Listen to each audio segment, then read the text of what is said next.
Hello, great people. I know 2 times in one day, yeah, I'm on the road. But I'm on the road because there are some amazing things coming down the pike, right? And I'm not about to say big things coming because like there are amazing things coming down the pike. And those amazing things, are really simple things, right? Ain't no $1 million, all that stuff, no, but some very, very important things are coming down the pipe.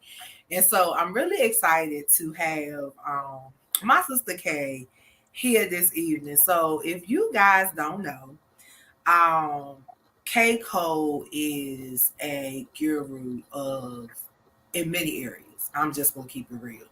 But tonight, we're not really talking about what we do. Yes. We're talking about who we are. Because, see, a lot of you get hung up on connecting with people because of what they do, because, you're looking for some sort of asset. But with assets come liabilities. And That so, part. through our communications, through our conversations, we found a common ground. And that common ground is that although we have our respective entities, we have decided that we have to make sure that we are aligning with people based on who they are, not simply because they do something. It's okay. Hello and welcome. Yeah, I had to set the tone first so people know what's going on over here. Indeed. I'm here for all of it, and I love how you stated. People always see what we do, but never get to actually see who we are. And I'm one. I keep my personal life extremely private. You You'll do. see, you'll see my businesses all day, every day on social media. You may get a picture here and there of my personal, but I'm protective of my personal life, my personal space, and most importantly, I'm protective of my peace. But tonight, I'm gonna be a little bit more open, and you guys can come take a walk with me in my world. So okay, let's just start out like I know we had, somewhat of a similar upbringing, right? So talk to me a little bit about like, your relationship with your dad. Cause I think you're a daddy's girl just like I'm a daddy's girl. And that means something. I am indeed a daddy's girl. That is my world. Me and my daddy have a very, very special bond and relationship. Initially growing up, I grew up in the household with my mom and my dad. My dad worked; he was an entrepreneur. He worked in the medical field. He had auto collision repair business. That's how I kind of got my first taste of entrepreneurship. He introduced me to it. But when I say I'm a daddy's girl, my daddy is 70 and I am 41. My daddy still called me every single day from the nursing home. Baby, do you need anything? Do you need any money? How your money looking? And I have a whole husband. My daddy still asks, well, you got gas in your car? Yep. You need your oil change. So he still does all that. But our relationship is extremely close. When my dad used to come home from work, I used to literally hide from him in the house. My dad is till this day still know my favorite snacks. When he would come home from work, he Uh-huh. would bring me my favorite snacks. But our relationship changed when him and my mom separated and my mom remarried. So I moved to a different state, and that was like traumatizing and very difficult for me and my dad in our relationship because we lost complete contact with each other for a few years, and that was like taking my heart, like ripping my heart out of my chest, literally. But I love my dad. We have seen the ups and downs of a father-daughter relationship. We still joke and talk about it. The first time and the only time he whooped me was because I was fighting on the bus stop because I was being a bully, and he whooped me. And I stayed home from Who school was that the day. bully day? I stayed home from school that day, not because my whooping was so bad, but because I literally was so heartbroken that my daddy whooped me. Like I couldn't take the thought of my daddy whooping me. That tore my Mhm. world apart. So I am indeed a daddy's girl. Till this day, still a daddy's girl. Wow. And so, yeah, and I think that was the beautiful thing. We share that. I'm a daddy's girl, period. And the interesting thing about me being a daddy's girl is that, um, you know, I had him completely for a short while because dementia and then Alzheimer's took him away. It took his mind between the ages when I was between the ages of 12 and 14. And that's a pivotal point Mm-hmm. in a young girl's life. Like that's that point where, hormonal, I'm going into high school type stuff. So I had to grow up a little bit faster and I was already grown because my mom and daddy was so old when they had me. So I was already grown. So I'm in school, I'm everybody mama, the same way I am now with the people trying to tell them how to live. I was like that at 12, 13. Girl, hell, I was like that at 5 years old, trying to tell my teachers how to run their classroom, honey. And some of them listened because, child, I knew what was going on. But there's something about that father daughter relationship. And I don't think, you know, we talk about it enough. I would be very curious to know how many people this day and time have that father daughter relationship because a lot of people don't realize that relationship is where you learn that love, trust, Mhm. respect, and communication. Indeed, indeed. My daddy definitely set the tone for how I deal with people in business, how I deal with people in relationships. My daddy set the tone, period. He will tell you till this day he is the reason I'm spoiled, but he set the standard. Yes. And he set it high because there's certain things I'm just not gonna allow and I'm not gonna tolerate. Oh no. And it all comes from my daddy setting that tone and setting that expectation and showing me, my that's my first love, my dad, honestly. Yeah. So yes, it's the relationship is vital. It's everything, and I understand that most people don't get that type of relationship, and my heart goes out to them because I'm like, if you've never had that opportunity to experience that level of love, trust, being able to communicate, you really have missed out on something great. But just because you missed out on it, it doesn't mean that your life is not going to be successful, or you can't reach those same goals and that level That's of true. success. So I don't want people to feel like we're condemning them or making them feel like they're less than because they did not get that opportunity. I tell Absolutely. people, I come across people with daddy issues. I say I don't have daddy issues. I had mommy issues. So my issue was with my mom. It wasn't with my dad. So. But So yeah. okay, so what does that look like though? What are some of the things that you kind of struggle with because of those mommy issues? Ooh, girl. Ooh. So with my mommy issues, same, with my dad. It's like the good versus evil. Not saying my mom was just a horrible person. She had her issues. My dad had his issues too. But with my mom taught me how to be manipulative, how to be cunning and conniving, and that as because I not that she was saying, "Hey, do X, Y, Z," but because of her behavior, and I was exposed to it, I Yeah. learned, those behaviors and mindset and things like that. So my issues for me were I could bat my eyes and get anything I want. Like I could work the room, and it wasn't that it was like I said, it was a thing of good versus evil thing, I guess per se.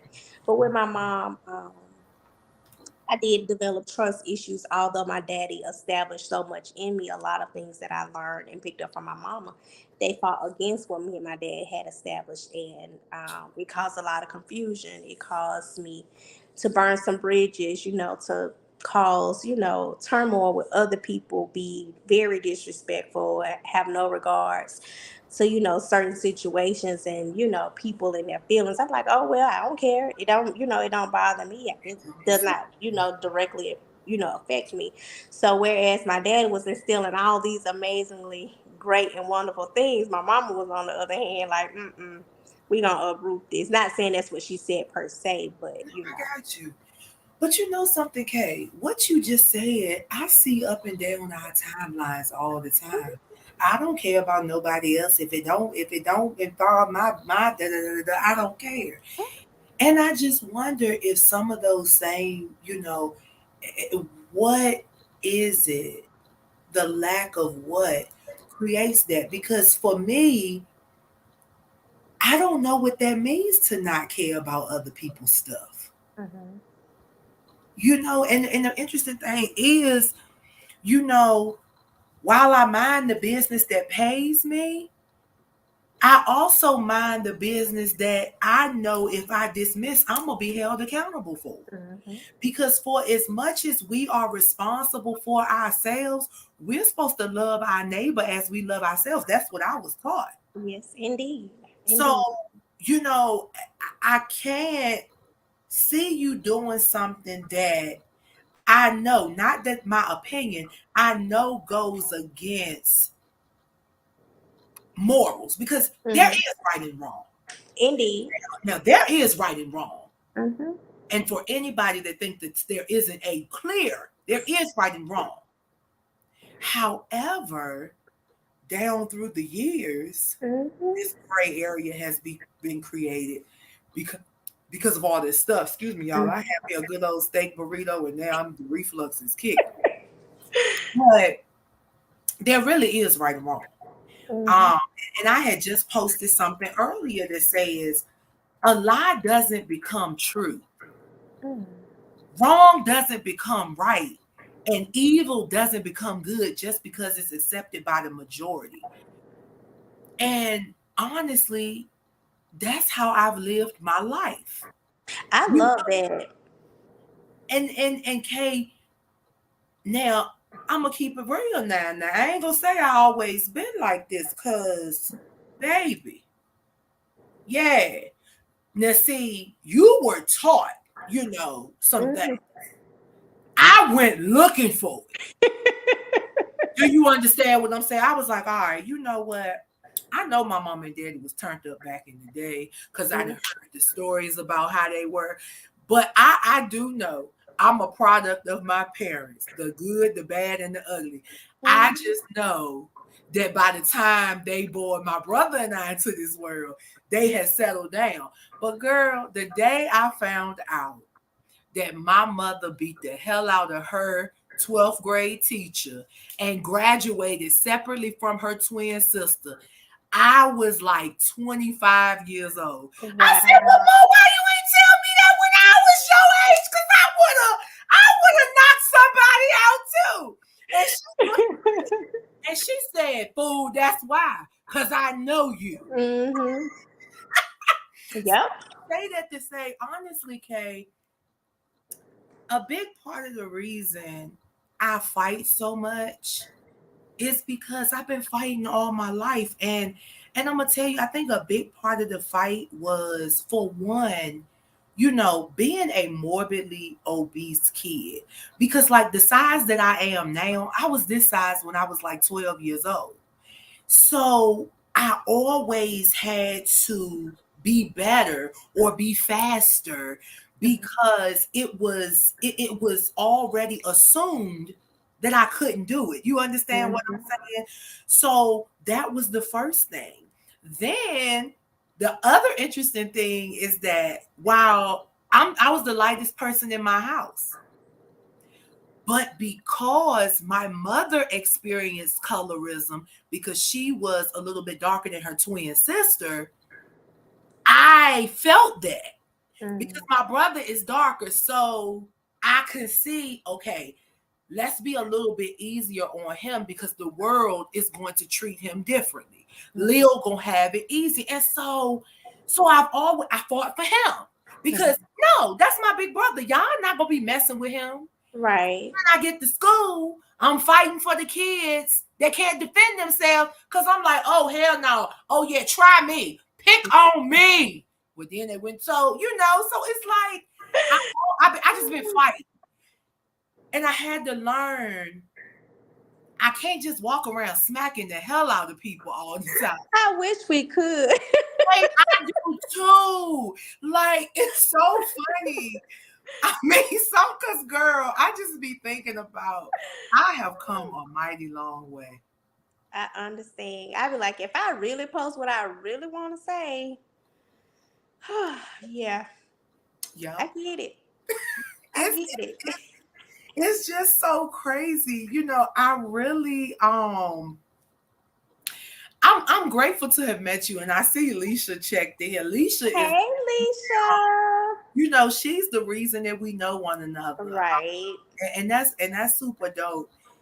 But I want to know how is it that you're able to overlook some of the things that I know you see on a daily basis that aren't in alignment with ethical business practices? Girl. Because I mean, you do good. You do real good. I know I attack it. You do real good. I see some of the I definitely overlook a lot, and there's a lot I don't address. stuff. Mhm. Um, and again, this just me. People already say I'm stuck up, I'm bougie, and all this other stuff, and that's cool because I can be all of those things. But when I see stuff, I'm like, if you don't address it directly to me, I don't care what you put on there. You can say what you want, but tag me in it. And if it's not directed, I really don't respect it. You can, do your subliminals and all that. But see, I'm a direct person. I've always been a direct person. So I don't have a problem addressing anything. But I see it, I laugh, and I'm like, tag me in it. Because Mhm. everybody they get to see, oh, in which I am. I'm professional. I do business etiquette. I do customer experience. I do all that.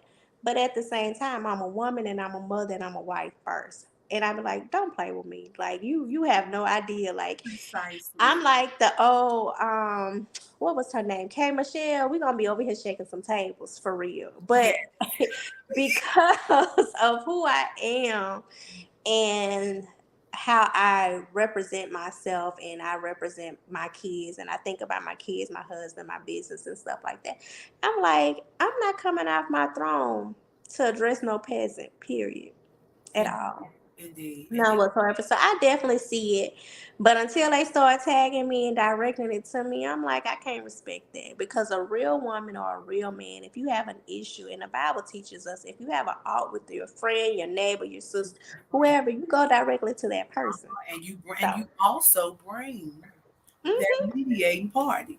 right. So, Don't bring that person that's gonna egg you on and boost you up. right. Cause then that biblical mediation gonna turn gospel gangster. I'm just Real fast. I think people forget when we get into business or we, get to a certain level in ministry or life, that, oh, we weak. Far from weak, just because I don't speak on it or I don't address it, please don't by no means think that, it's a sign of weakness. I just say don't wake up the beast. that part. That Just part. let her rest, let her be. Let her be. Look, take what she's giving you and And leave it at that. I have my god sisters back home. They have some of the most embarrassing stories of us, back in the day, keeping up, keeping up. And I used to tell people, y'all better check my resume. girl, I bet you, girl, I know we used to pull up. Like, Pull up real and, quick, and but this the thing. See, Kay, I think the interesting thing is everybody gangster now because of social media. But I thank God whew, that there if social media was back then, we would all be locked up. indeed. And I think when I, in the grand scheme of things, though, I think the best part of some of the things that we encounter is that we're alive to talk about it. And a lot of those people we can still have conversations with Mhm. because it's over. But Yeah. what I, what I'm looking at now, you fall out with somebody now that we in our 30s and 40s and stuff, it's forever. Which is crazy. It's crazy because even like back then in my early look all my 20s, Look, in your heyday. in my younger days, even then, like I have people that I have fought, Mhm, got expelled from school for fighting, mhm, and other things, and but all that stuff.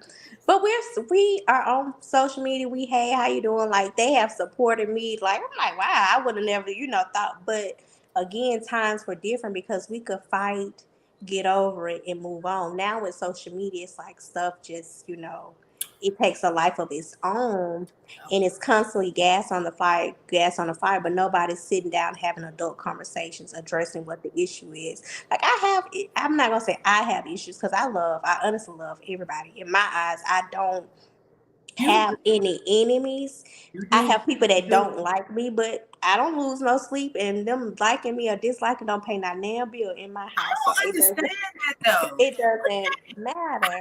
Understand that.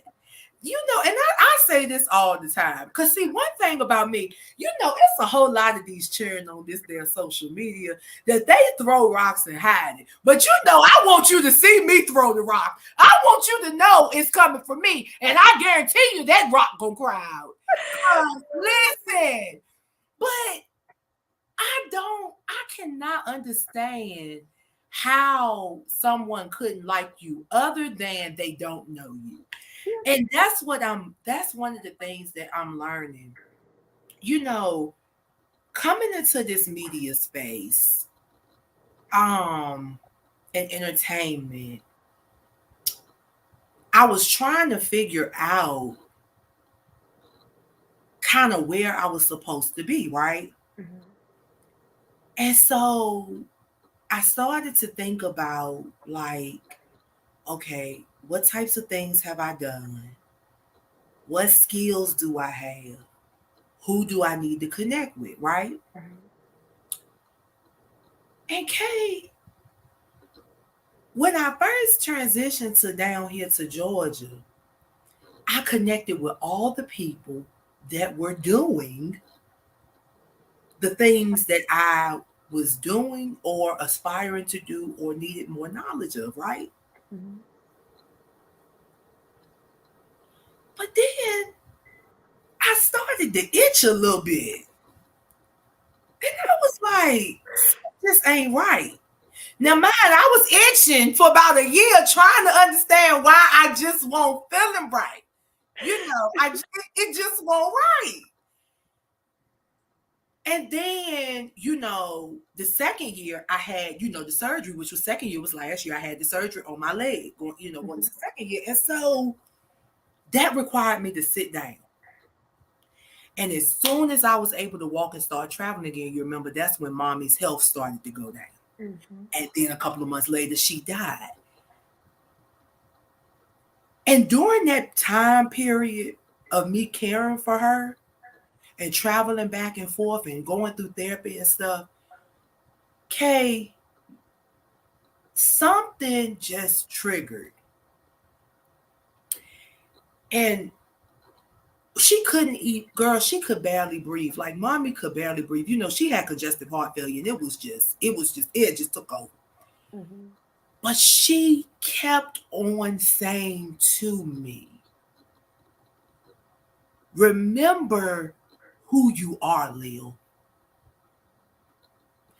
And she would randomly say it though. So one night she was in the chair, and this is when they had given her oxygen.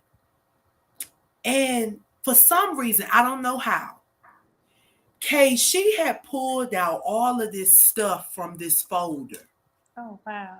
And a lot of people don't know this. I worked at NASA. for a whole summer doing calculations for what was called Mod Sim, which was doing calculations for the journey to Mars. Oh wow. And do you know, mommy had took out the folder that had my 3D images in it. I had made some stuff with a 3D printer with the calculations, photos and my video of me flying. And I was sitting on the bed and I was like, Mommy, you got all of this. But then she had every award in that folder that Wow. I had ever received from like kindergarten all the way through college. And once again, she said, Leo, don't forget who you are. And I say that to say, like, Kay, I'm just now understanding why all this stuff that goes on bothers me so bad because I don't understand it. And in my mind, I'm still struggling to understand that everybody didn't get accolades as a child. Everybody didn't get superlatives in high school. Everybody didn't have a mother or a father or both that instilled love and confidence in them. So they go out here and they want to take pictures with this one and bind, certificates and accolades and all of this foolishness. Yeah. And I don't understand it. But then I fuss because I'm a mommy, not biologically, Mm-hmm. but I wanna hold them, right? I Mm-hmm. wanna love on them and just tell them you don't need these people and these titles Right. to be great. You just need you. But you That's gotta know it. who you are and believe in you. That's it. You just listen. Send me the offering plate, ma'am. You have preached the whole message. But that is true. And a lot of people, and not to knock, to each his own. But the thing that you lack the most, especially in your childhood, a lot of that stuff comes up in your adulthood and as, entrepreneurs and things like that. And people are seeking validation from other people. People can't validate you. I don't care how many awards you have.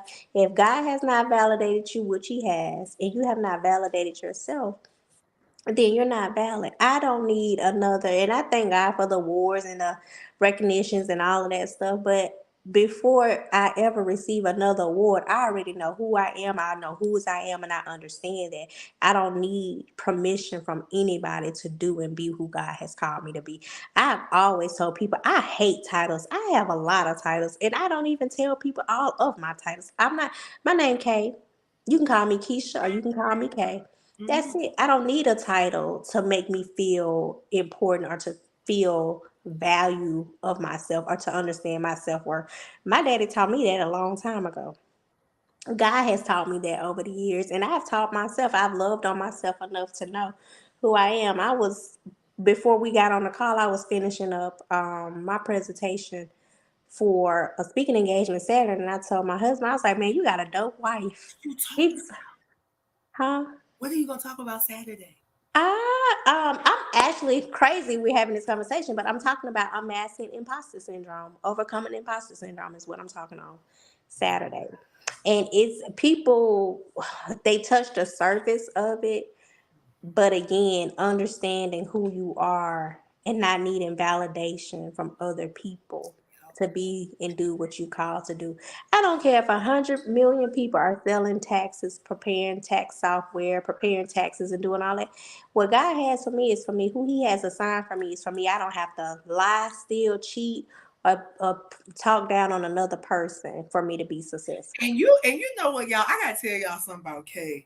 Honey, Kay, she pacified her clients, child. If you got a mess going on, call Kay. She gonna love on you. She gonna help you. She don't care if that mess all unorganized. She one thing about Kay, she gonna love on you. I She is do. gonna make sure that your stuff is right. And I just, but I think that speaks to who you are, Kay. Yeah, my clients are definitely spoiled. They are spoiled. They are. It speaks to who you are. And once again, it goes back to what I said. I don't want to continue to connect with people because of what they do. My prayer has been that the people that I end up working with be people that align with my value system. Mhm. But the crazy thing about it is the people that generally align with my value system and that I am the most comfortable around and that are operating in a spirit of ethical behavior, Mhm. they very seldom mirror my complexion. And it's just so interesting.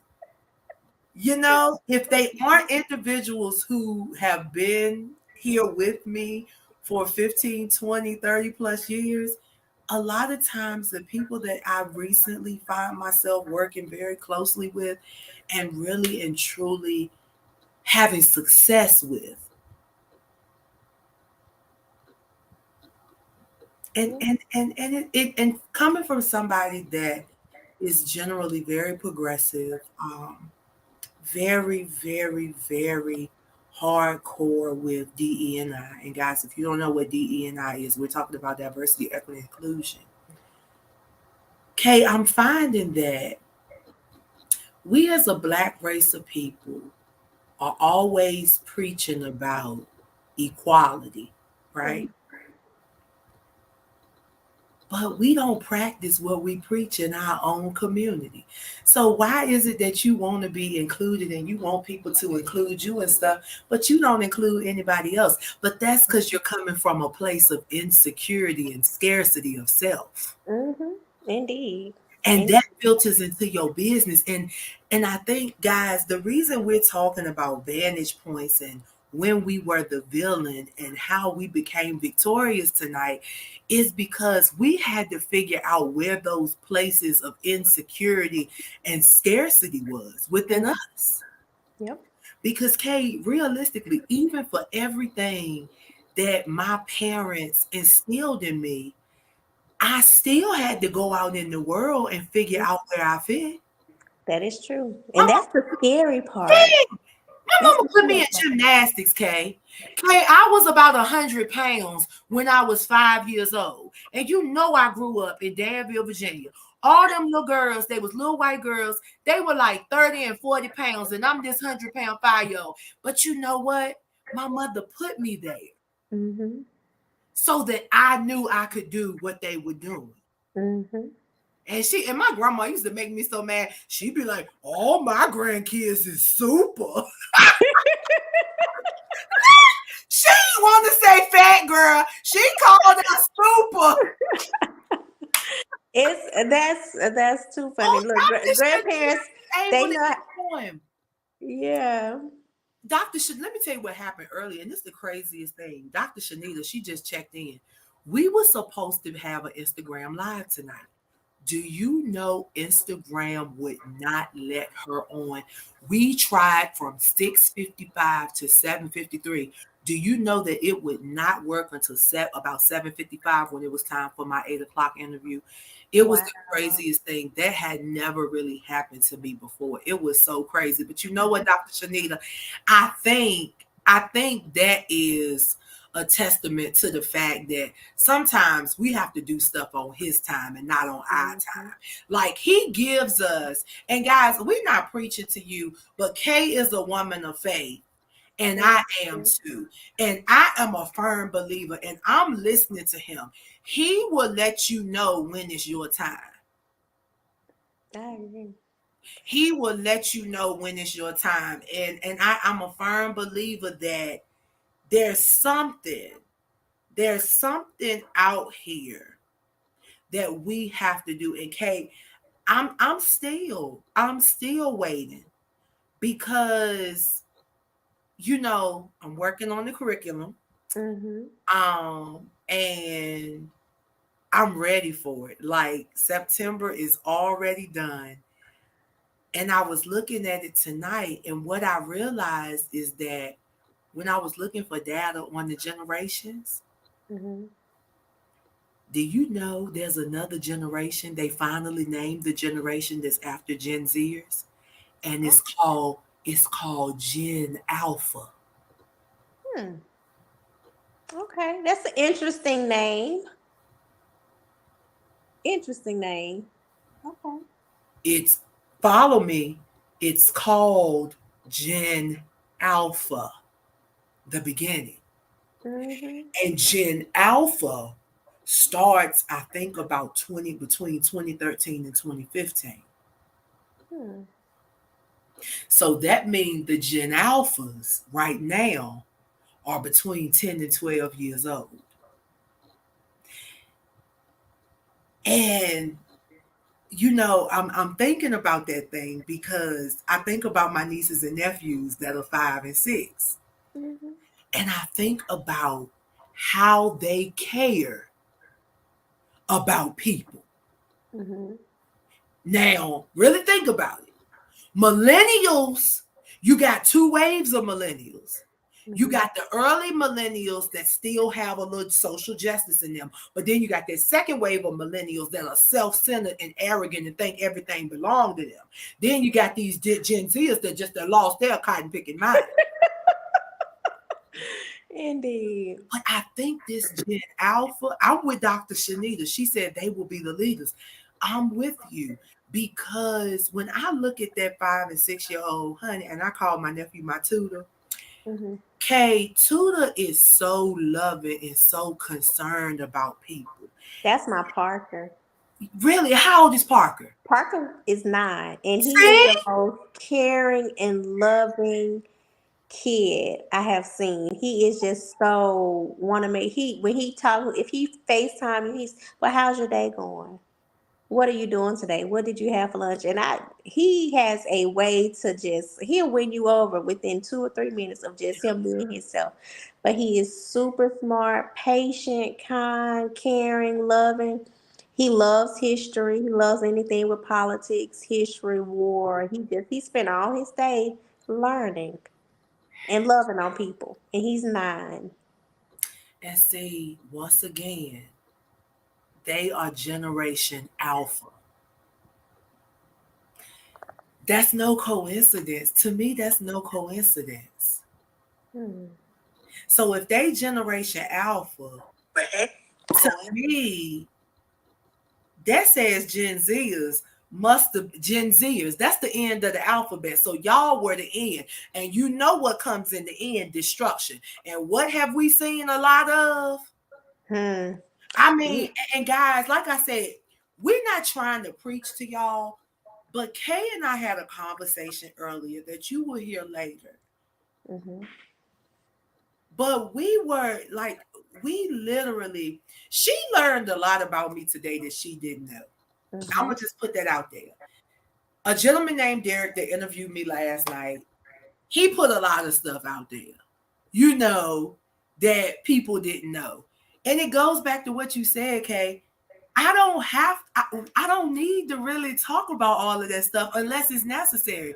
Now, if I were at the Republican or the Democratic National Convention and I'm Yes. introducing myself to somebody, that stuff Mm-hmm. matters. Right. But I don't care because it's like I'm Lillie Mae. I love weaves. I love long fingernails. I love shoes. That's what I want you to know. Mm-hmm.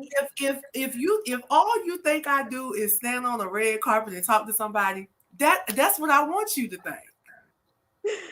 Because I know who I am and I know what I do. And the Mm-hmm. people that love me and that I love know what I do. Yeah. So, Kay, how do you kind of now at this space? Okay, because now let's just be real. You got a unique situation. Indeed. You are in a new, it's still new, Mm-hmm. blended Yes. relationship and business. Mm-hmm. And guys, Yes. I am just honored to say that me and my boo thing being mentored by Miss K and her boo, I like it. I like child. We be learning how to put the, I know he be like calm down for real. No, okay, seriously. And I need to know because he be like, calm down, because girl, I'm ready to fight everybody. And he just be like, Lily.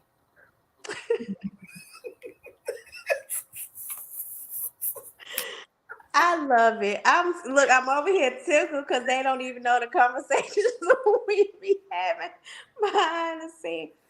But blending marriage, family, relationship, kids, business, faith, it's a lot. But I would say this.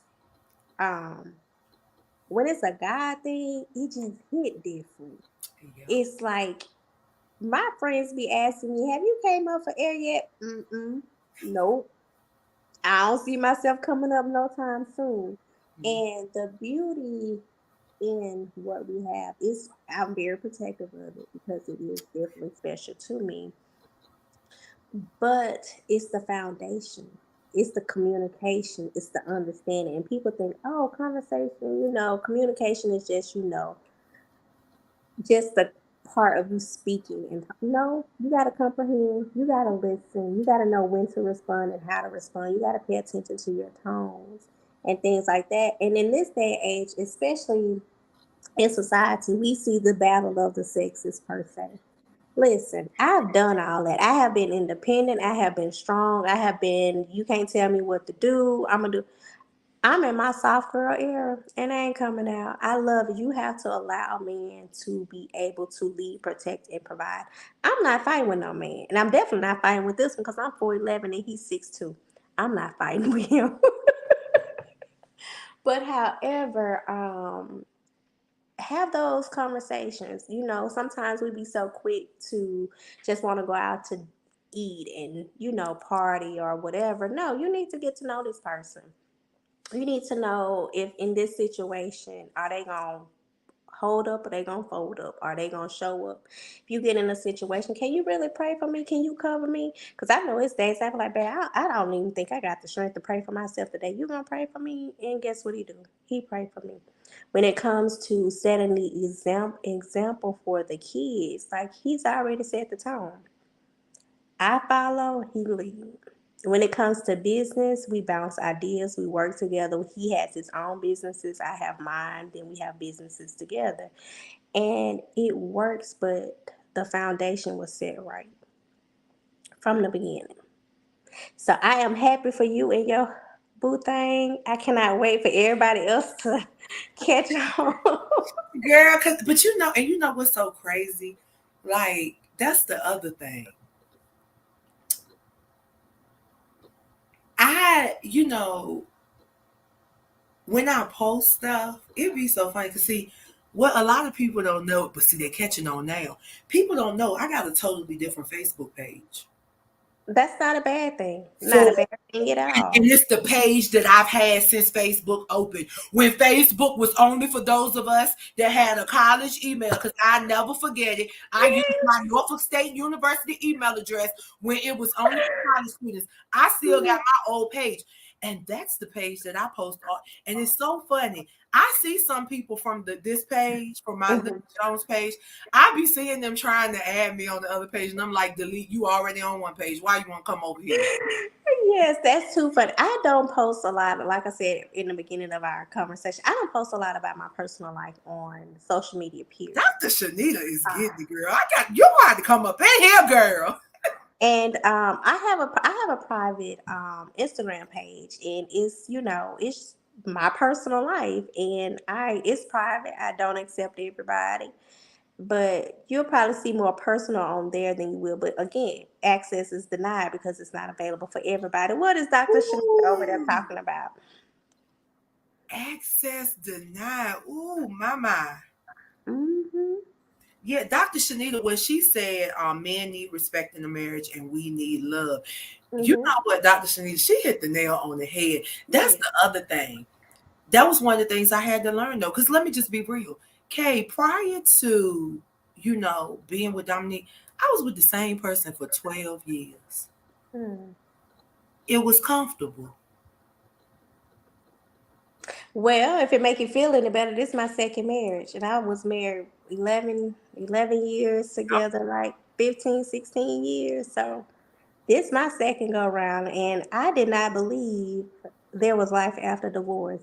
Cause people were like, "Oh, you got 4 kids," and da da da da da da da da, and nobody's gonna want you. First of all, I was an asset. I was never a liability. Hello, I knew what hello. I brought. I knew what I brought to the table with my 4 kids, but I was never a dependent. I stood on my own, and that was like my one thing. Everybody again, like I'm not damaged goods, sweetheart. These are my best years. So That's it. I think when we get comfortable, we being complacent sometimes.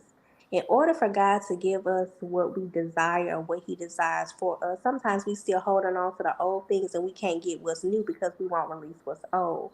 So sometimes, we holding on to stuff and God like, well, you asked me to bless you to do X, Y, Z, but how can I bless you if your hand is closed? So sometimes you really just got to open up your hand and release so you can receive. So that's Wow. just my little 2 cents. You know what? That's not the first time you said that. That is not the first time you said that. Mhm. Wow. Well, guys, we do have lives and we do have to rest and we do have to get ourselves together. But one of the things that we cannot close out this conversation without accessing the throne of grace. And, of course, on my interviews and stuff like that, that's a different space. Mhm. But tonight is me uncovered without the veil. Like, and for me in my house, I can't say what y'all do, but for me in my house, when we finish fellowship, Mhm. we pray and all go out to worship. And you can worship in your sleep because you lay down, you access whoever you need to access, because I ain't going there. And but I'm gonna tell you who we gonna access before we get off this live. Okay. And then you rest. And so, for all of you under the sound of my voice, like I said, whoever it is that you access, please go to them. But we are just going to quiet our hearts and we are going to close this live with a word of prayer. All right. Father God, it's once more than again that we just come to you humbly as we know how, God, just thanking you for being who you are. God, we thank you for sending your son Jesus to walk this earth, to be beaten, bruised, and battered just for the transgression of our sins. And because of that, God, we stand convicted. We stand convicted to do better and better, God. We know that there is no perfect being. We know that there is none like you. And so, God, we aspire to be as close to thee as we can be, more than life or friend to be. God, we want to be as close as we can be. And so tonight, God, Kay and I just access the throne of grace on behalf of ourselves, our families, but God, also on behalf of all of those under the sound of our voices, all of those connected to us, all of those connected to those under the sound of our voices. God, even our enemies and our foes, God, we ask that you touch them, God, in a mighty way. Bring them in so that they understand that one day we will all be in a place where the wicked will cease from troubling and the weary will be at rest. And so, God, right now, I just ask you to just heal the land in such a way that we stop looking to idols for the very thing that you've already given us. That we stop looking to man to fulfill what you've already placed in the land. Because God, we know that the milk and honey that you provide is no way near this stuff. Mm-mm, not at all. And so we want what you have for us. We want what you have for us. And because of that, we give you our platforms, we give you our businesses, we give you our whole selves as living sacrifices so that you may continue to work through us. And God, even when we slip, slide to the back, when we straddle the fence, God, we ask that you give us a little nudge so that the world the world may see you, not just in us, but in what we are doing. And so, God, right now, we take all of these prayers and we bottle them up and we seal it so that it's protected, so that the enemy cannot touch it. Mm-hmm. Because we know that he comes to kill, to steal, and to destroy, but you have come to give us life and give it to us more abundantly. And God, right now, we thank you. We praise you and we ask all of these blessings in the name of your son, Jesus the Christ. Amen. Amen. Now that's how you close out a show. Yes, ma'am. And so it is done. It is done. It is well. It is finished. Kay, thank you for bringing me to a different place. You have shown me just within the past few months that even when they reject it, Mm-hmm. just keep on throwing it because they can reject me, but they cannot reject thee. Mm-hmm. And Yes, so ma'am. I Listen. thank you. I thank you for that. So, guys, thank you for tuning in. We can't even call this a show because you don't do a show for the Lord. We worship tonight. We worship tonight in spirit and in truth. And so, guys, I hope everybody has a great night and we'll talk to you later. Bye bye.